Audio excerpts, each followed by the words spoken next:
في واحد عمال يبص عليكي ولسه مش قادر يقول مشاعره الحقيقية بتجاهك ايه. بيراقبك وبيبص عليكي من بعيد، بس بيفكر فيكي بشكل كبير.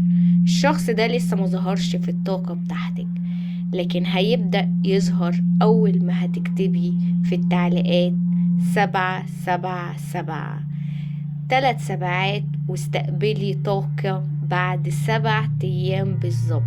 شخص جديد جايلك، شخص بكل المواصفات اللي كنت بتتمنيها، هيجي للتقديم وللزواج وللترسيم ليكي على طول مباشر.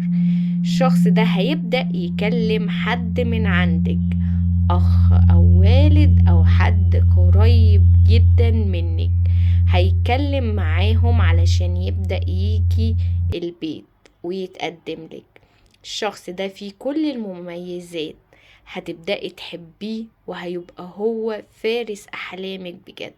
طاقة الشخص ده مليانة حب ومليانة مشاعر ومليانة إخلاص. شخص هيجي بتعويض عن كل اللي انت مريتي بيه.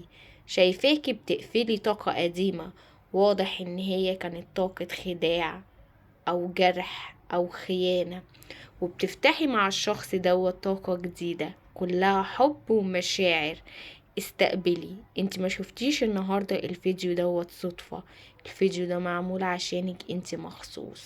لو قاعدة في انتظار طاقة المشاعر وطاقة الحب، انا بأكدلك ان انت اللي بينطبق عليك الرسالة دي. شايفاكي وحاسة بيكي، وشايفة ان انت كنتي في حيرة عمالة بتدوري على هيكون في ارتباط تاني ولا هيحصل نفس اللي حصل قبل كده. انا بقولك الشخص جاي بتعويض سماوي. ربنا بعتلك النهاردة شخص جديد خالص، شخص داخلك الحياة ببيت وزوج وأولاد، لحياة جديدة كلها حب. اكتبي الكود في التعليقات عشان أفعلك الطاقة الجذب العالية اللي هتبدأ تحرك الشريك خلال 7 أيام إن هو يتكلم مع حد من عندك. استقبلي الطاقة بكل حب.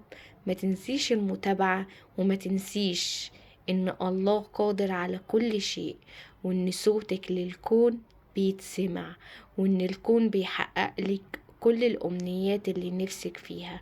اكتبي التعليق دلوقتي، وما تنسيش المشاركة ومتابعة القناة، وأنا هكون معاكي لفتح الطاقة وجذب الشخص دوت ليكي خلال 7 أيام فقط. استقبلي الطاقة بكل حب.